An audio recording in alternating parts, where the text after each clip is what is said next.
जय सिया राम दोस्तों। तो आज हम बात करने वाले हैं पितृपक्ष की ऐसी तिथियों के बारे में। ऐसा कहा जाता है कि यदि इन तिथियों पर आप पिंडदान करते हैं या तर्पण करते हैं अपने पितरों का, तो जो नाराज पितर भी होते हैं वो भी आपसे प्रसन्न हो जाते हैं और आपको धन, समृद्धि, सुख, संपत्ति सब कुछ देकर जाते हैं। यहाँ तक कि संतान सुख का वरदान भी दे करके जाते हैं। तो आज हम बात करने वाले हैं इन्हीं तिथियों के बारे में, इन तिथियों के महत्व के बारे में। तो चलिए ज़्यादा देर नहीं करते हैं, कर लेते हैं टॉपिक को स्टार्ट। दोस्तों, पितरों के निम्न में श्राद्ध यानी कि तर्पण और पिंडदान करने से पितरों की आत्मा तृप्त होती है और उनका आशीर्वाद हमको प्राप्त होता है। पितरों को प्रसन्न करने के लिए पितृपक्ष बहुत ही ज़्यादा खास माने जाते हैं। घर परिवार हमेशा खुशहाल रहता है। तो इस साल के जो पितृपक्ष की शुरुआत थी वो 17 सितंबर से हुई थी और पितृपक्ष का जो समापन है वो 2 अक्टूबर 2024 को होने जा रहा है। तो आज हम बात करेंगे ऐसी तिथियों के बारे में जिन तिथियों पर श्राद्ध या तर्पण करने से जो पितृ हैं, जो आपके नाराज पितृ भी होते हैं, वो भी प्रसन्न हो जाते हैं। तो पहली तिथि इनमें से आती है भरणी श्राद्ध। तो आइए सबसे पहले जानते हैं कि आखिर भरणी श्राद्ध का इतना महत्व क्यों है और इस दिन किनका श्राद्ध किया जाता है और आखिर क्या लाभ आपको प्राप्त होते हैं इस दिन पर श्राद्ध करने से। तो पितृपक्ष की शुरुआत मंगलवार 17 सितंबर से हुई थी, लेकिन जो पहला श्राद्ध था वो बुधवार 18 सितंबर को ही किया गया था। भरणी श्राद्ध जो है पंचमी तिथि पर करने का विधान माना जाता है। इस तिथि पर उन पूर्वजों का श्राद्ध किया जाता है जिनकी मृत्यु विवाह होने से पहले ही हो चुकी होती है।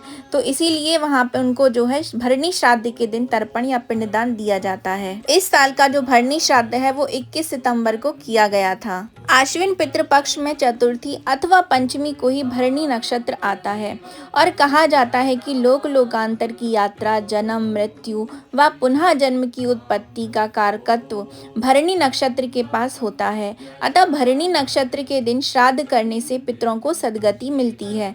महाभरणी श्राद्ध में कहीं भी श्राद्ध किया जाए तो इसका फल गया श्राद्ध के बराबर ही मिलता है। यह श्राद्ध सभी लोग कर सकते हैं। यहाँ तक कि भरणी नक्षत्र में श्राद्ध करने से श्राद्ध कर्ता को उत्तम आयु की प्राप्ति भी होती है, यानी कि वो दीर्घायु होता है।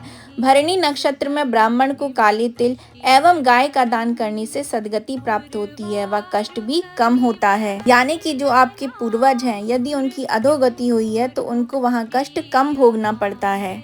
आइए अब जानते हैं कि भरणी नक्षत्र का स्वामी कौन है। आखिर क्यों इस नक्षत्र में श्राद्ध करने से जो पितृ होते हैं वो प्रसन्न रहते हैं और तृप्त भी होते हैं। तो भरणी नक्षत्र के जो स्वामी हैं वो यम को माना गया है।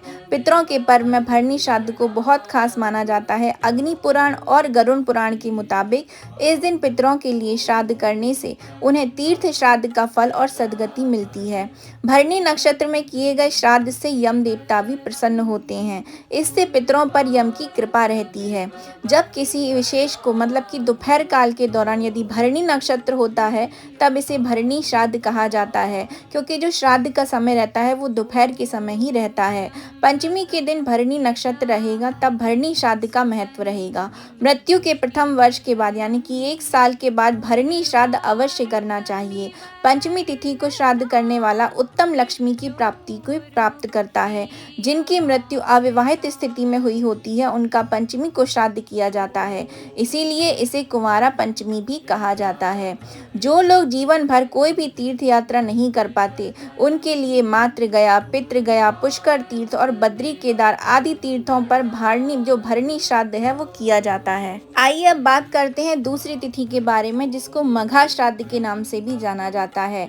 तो पितृपक्ष में मघा श्राद्ध का भी विशेष महत्व होता है। एस्ट्रोलॉजी के अनुसार मघा नक्षत्र के अधिष्ठाता जो है वो स्वयं पितृ देवता ही होते हैं। कहा जाता है कि जो कोई इस तिथि में अपने पूर्वजों का श्राद्ध करता है उसे इसका बेहद ही ज़्यादा पुण्य प्राप्त होता है। तो इस साल जो मघा श्राद्ध है वो 29 सितंबर को किया जाएगा, यानी कि कल। पितृपक्ष के समय जब भी मघा नक्षत्र होता है तो इस दिन को मघा श्राद्ध के नाम से जाना जाता है। जिस श्राद्ध वाले दिन काफ़ी लंबे समय के लिए मघा नक्षत्र विद्यमान होता है तो मघा श्राद्ध करने का विधान माना जाता है। मघा नक्षत्र के स्वामी पितृ देवता होते हैं, या कह सकते हैं कि मघा नक्षत्र पर पितरों का शासन माना जाता है। इस साल मघा नक्षत्र 29 सितंबर 2024 यानी कि रविवार को लग रहा है। यह नक्षत्र 29 सितंबर को तड़के सुबह 3:38 से ही लग जाएगा और अगले दिन त्रयोदशी को 30 सितंबर को सुबह 6:19 तक रहेगा। इसीलिए 29 सितंबर को मघा नक्षत्र भी है, तो इस दिन पितरों के देवता अर्यमा की पूजा की जाएगी। इस दिन पितृ तर्पण से प्रसन्न होकर धन समृद्धि और सुखी जीवन का आशीर्वाद भी देकर के जाते हैं।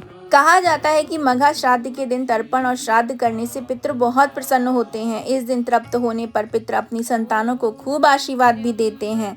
इस दिन पितृ के देव कहे जाने वाले अर्यमा की पूजा की जाती है। अर्यमा को पितृलोक का राजा भी माना जाता है। इस दिन काले तिल से पूजा करना चाहिए। यदि इस दिन पर कोई भी व्यक्ति पूर्ण श्रद्धा और विश्वास के साथ तर्पण या पिंडदान करता है तो पितरों की कृपा उस पर हमेशा बनी रहती है। मघा नक्षत्र के बारे में ऐसा भी कहा जाता है कि यदि मघा नक्षत्र में कोई भी व्यक्ति अपने पितरों का श्राद्ध करता है तो उसके द्वारा किया गया तर्पण एवं दान का पुण्य फल बगैर किसी देरी व अड़चन के पितरों को प्राप्त हो जाता है। एस्ट्रोलॉजी के अकॉर्डिंग कुंडली में यदि आपके पितृ दोष है तो इस दिन पर आपको श्राद्ध करना यानी कि मघा श्राद्ध को बहुत ही ज्यादा महत्वपूर्ण भी माना जाता है। इससे पितृ दोष भी दूर हो जाता है। अब आती है तीसरी तिथि, जिसको हम नवमी श्राद्ध के नाम से जानते हैं। ये भी बहुत ही महत्वपूर्ण तिथियों में से एक मानी जाती है। नवमी का श्राद्ध माता पितरों को समर्पित होता है। इसे मातृ नवमी के नाम से भी जाना जाता है। इस दिन उन माताओं, बहुओं और बेटियों का श्राद्ध किया जाता है जिनकी मृत्यु सुहागिन के रूप में हुई थी।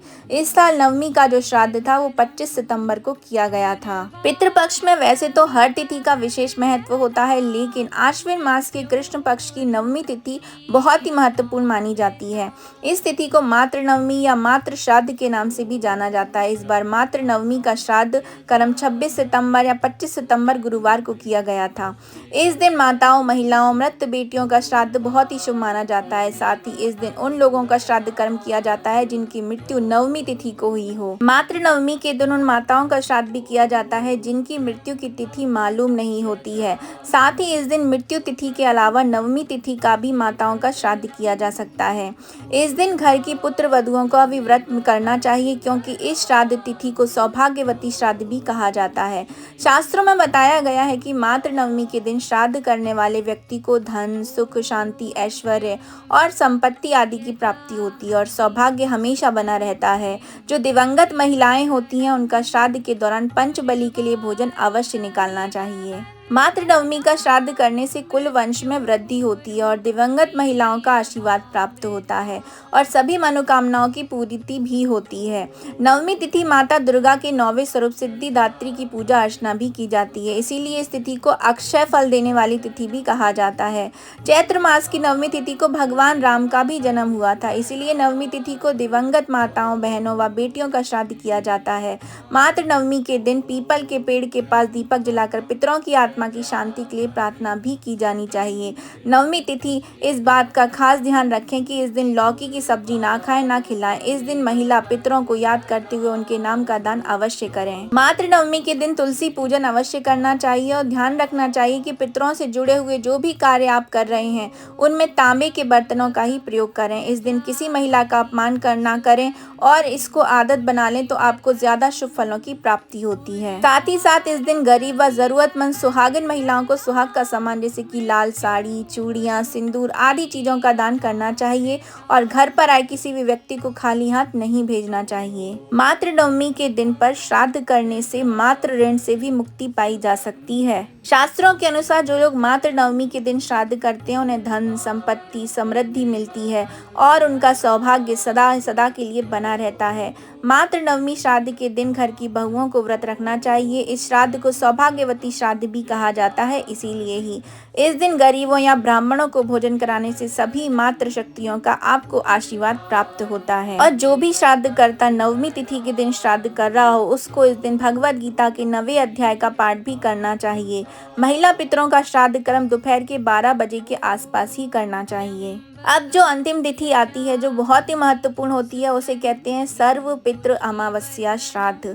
सर्व पितृ अमावस्या का श्राद्ध उन पितरों की आत्मा की शांति के लिए किया जाता है जिनकी मृत्यु तिथि याद नहीं होती है। अगर कोई किसी कारण से पितृपक्ष में श्राद्ध नहीं कर पा रहा हो तो इस दिन तर्पण और पिंडदान कर सकता है।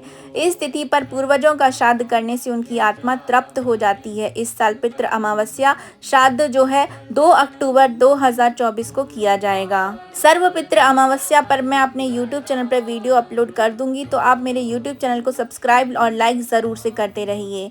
पितृपक्ष में पूर्वजों की कृपा पाने के लिए कौवा, कुत्ता, गाय, चींटी को भोजन ज़रूर कराना चाहिए। इसके अलावा ब्राह्मणों को दान देना चाहिए। मान्यता है कि पितृपक्ष के दौरान ऐसा करने से पितरों की विशेष कृपा आप पर होती है। और एक बात का आप लोगों को खास ख्याल रखना है कि कुछ लोग होते हैं जो पितरों को दान करने के नाम पर गरीबों को या फिर अनाथालयों में खाना वगैरह खिलाते हैं। एक बात आप ज़रूर से ध्यान रखिए, यदि दान आपको करना है तो किसी श्रेष्ठ ब्राह्मण को ही दान कीजिए। अगर आप खिलाना चाहते हैं तो खिलाइए अपने मन से, लेकिन जो दान होता है वो किसी ब्राह्मण को ही किया जाता है। यदि आपके पास कोई ब्राह्मण नहीं है तो आप मंदिर में जाकर के दान कर दीजिए, तो वो भी सर्वश्रेष्ठ होता है। और यदि आपके आसपास कुत्ता या कौवा या गाय नहीं है तो आपके पास जो भी पशु पक्षी हों, आप उनको ही उनका जो गौग्रास होता है, जो पंचबली कर्म होता है, वो आप खिला सकते हैं। तो ये थी मेरी छोटी सी इन्फॉर्मेशन पितृपक्ष की कुछ विशेष तिथियों के बारे में। आप सबको ये कैसे लगी है कमेंट बॉक्स में ज़रूर से बताइएगा। तो हम मिलेंगे नेक्स्ट वीडियो में किसी नई इन्फॉर्मेशन के साथ। अभी के लिए आप सभी लोगों को जय जय सिया राम।